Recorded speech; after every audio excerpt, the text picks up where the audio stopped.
আমরা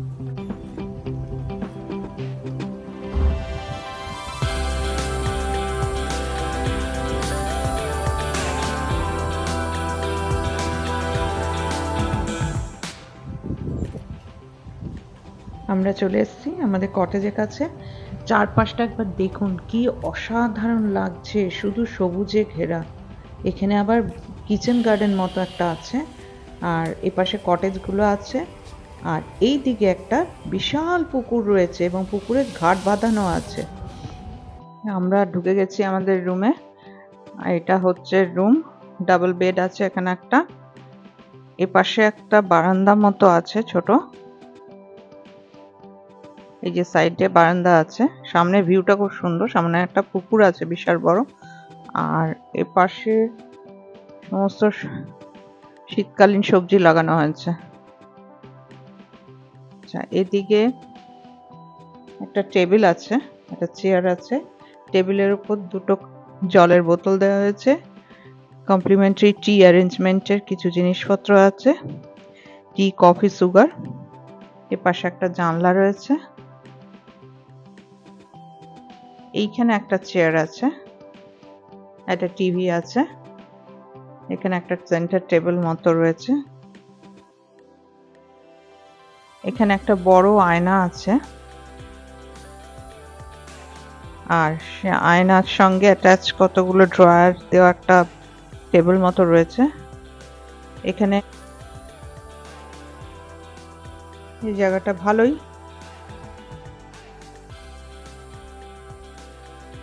এটা bathroom, towel দিয়েছে, একটা বেসিন,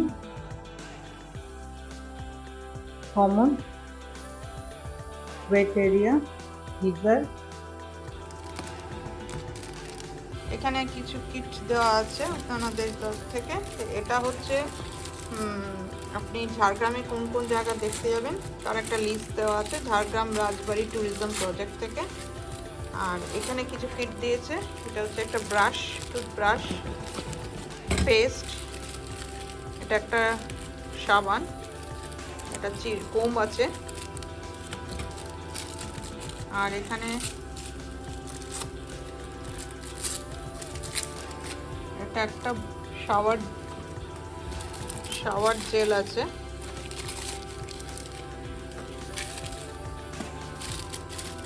এটা হচ্ছে শ্যাম্পু,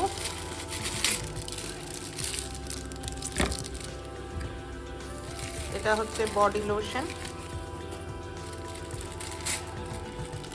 আর এখানে আরেকটা ব্রাশ আছে, শেভিং কিট আছে, এই সমস্ত জিনিস দিয়েছে। এবার চলুন বাইরেটা একটু ঘুরে দেখাই। এই পুকুরের চারপাশে দেখুন, এই যে রাস্তা চলে গেছে, তার পাশে পাশে সুন্দর সুন্দর কটেজ রয়েছে। আমরা যে কটেজটায় রয়েছি সেটা 113, এখান থেকে 113 থেকে 123 নম্বর কটেজ এখানে আছে এই পুরো এটা রাস্তাটা ধরে। আমাদের এই কটেজটা নাম হচ্ছে কংসাবতী, এবং বিভিন্ন এই যে কটেজগুলো রয়েছে, এই কটেজগুলোর এক একটা কটেজের এক এক রকম নাম। এই কটেজটার আবার নাম হচ্ছে শিলাবতী। দারুণ সুন্দর সুন্দর গ্রাম্য নাম দেওয়া হয়েছে, গ্রাম্য পরিবেশে খুবই মানানসই, এবং এই কটেজগুলোর দাম ভাড়া হচ্ছে 3700 করে, আর এখানে স্যুটও আছে যার ভাড়া হচ্ছে 4200 করে। তা আমরা যে কটেজটা ছিলাম সেটার ভাড়া হচ্ছে 3700। আমরা রেডি হয়ে নিয়েছি, ফ্রেশ হয়ে নিয়েছি, আর এখন যাব ঝাড়গ্রামের আশেপাশে যে সমস্ত জায়গা আছে, এই মানে ঝাড়গ্রামের মধ্যে, সেগুলো দেখতে। ঝাড়গ্রাম রাজবাড়ি থেকে প্রায় 14 কিলোমিটার অন রোড যদি আপনি যান, তাহলে আপনি চলে আসবেন কনক দুর্গা চিল্কিগড় মন্দিরের কাছে। এইটা হচ্ছে মন্দিরের প্রবেশদ্বার। এই মন্দিরের প্রবেশদ্বার, এখান দিয়ে কিছুটা অনেকটাই প্রায় হেঁটে যেতে হবে, হেঁটে গেলে ভেতরে এখানে আমরা মায়ের মন্দির পাবো। আমরা চলে এসেছি মায়ের মন্দিরে, ভেতরে মন্দিরের ছবি তোলা বারণ, তাই বাইরে থেকে আপনাদের আমরা মন্দিরটা দেখালাম। মায়ের মূর্তি ভেতরে ভীষণ সুন্দর, আর এখানে অসংখ্য বাঁদর রয়েছে দেখুন, কিন্তু তারা কিন্তু কোনোভাবেই কোনো দর্শনার্থীকে বিরক্ত করছে না, তারা আছে তাদের মতো করে। ভেতরে মন্দিরে তো ক্যামেরা নিয়ে ঢুকতে দিল না, তো তাই বাইরে থেকেই আপনাদের মন্দিরটা দেখালাম।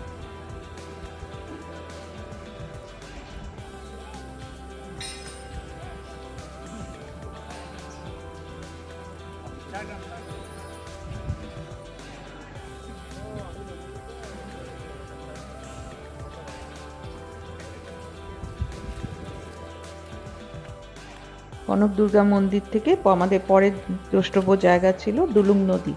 এই ডুলুং নদী ঝাড়গ্রামে দেখুন এখন ভীষণ শুকিয়ে গেছে, কিন্তু বর্ষাকালে এই ডুলুং নদী কিন্তু ফুলে ফেঁপে ওঠে। চারপাশটা ভীষণ সুন্দর। আর কনক দুর্গা মন্দির থেকে নিচের দিকে যদি আপনি নেমে আসেন তাহলে এই ডুলুং নদী দেখা যাবে। চারপাশে জঙ্গল, আর এইখানে উনি বসেছেন বাদাম ছোলা ভাজা নিয়ে, যাতে যারা এখানে দেখতে আসছে কিছুটা সময় হলো একটু এন্টারটেনমেন্ট পায়। মুখরোচক কিছু জিনিস পাওয়া যাচ্ছে, তো আমরা বাদাম কিনে নিয়েছিলাম, মশলা বাদাম, আর সেটা খেতে খেতেই ডুলুং নদীর সৌন্দর্য উপভোগ করতে রাখলাম। বাদাম খেতে খেতে চলে এলাম চিল্কিগড় রাজবাড়ি। কিন্তু চিল্কিগড় রাজবাড়ির যে অবস্থা এখন দেখলাম, ভালো লাগলো না দেখে, প্রায় ধ্বংসাবশেষ।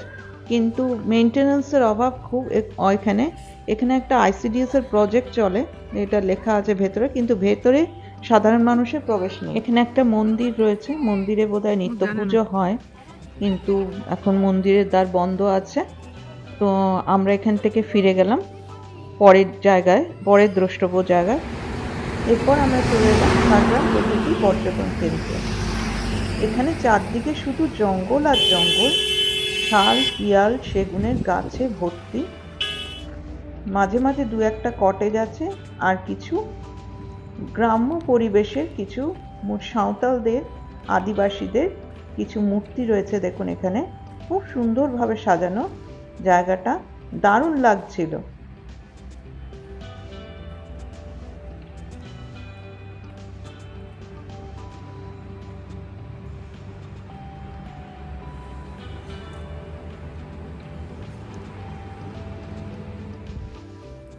এখানে রয়েছে একটা ট্রাইবাল ইন্টারপ্রিটেশন সেন্টার, এর ভেতরে যাই চলুন। এখানে ভেতরে দেখবেন কি অসম্ভব সুন্দরভাবে সাজানো সমস্ত জিনিসপত্র।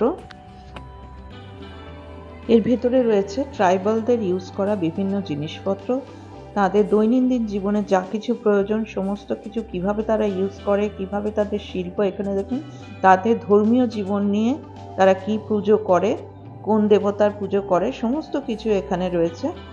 আবার আপনি এদের অস্ত্রশস্ত্র, এদের জীবনযাত্রা সমস্ত কিছুর এক্সিবিশন হিসেবে এখানে দেখানো হয়েছে।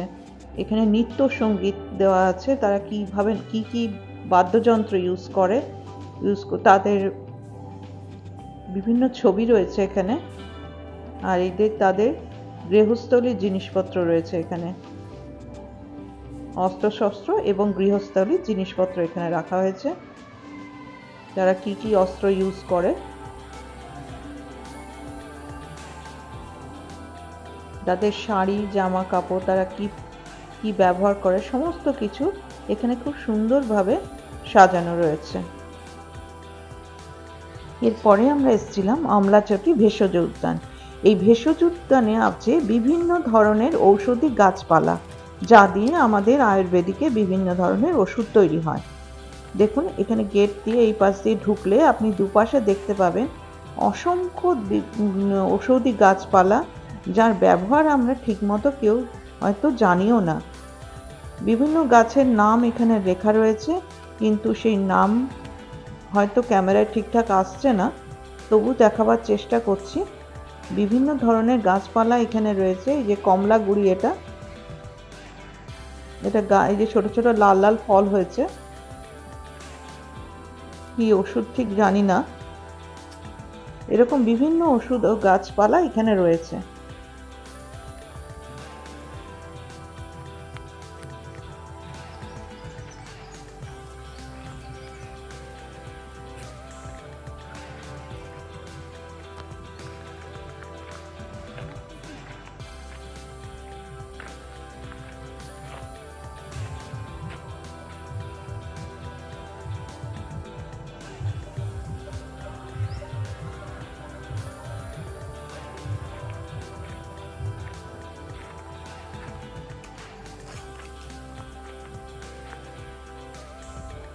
শুধু ভেষজ উদ্যানই নয় বা ঔষধি গাছপালাই নয়, এখানে রয়েছে অসংখ্য ফুলের বাহার। বিভিন্ন ধরনের গোলাপ ফুল ফুটেছে, মানে অসম্ভব সুন্দর লাগছে চারপাশটা দেখতে। দেখুন গোলাপগুলো কি অসাধারণ ফুটেছে, দারুণ লাগছে দেখতে। এখানে ঢোকার জন্যে একটা এন্ট্রি ফি লাগে। এই এন্ট্রি ফিটা হচ্ছে 5 টাকা প্রতিজন। চারপাশটা কি সুন্দর লাগছে দেখুন, মনে হচ্ছে এখানেই বসে থাকি।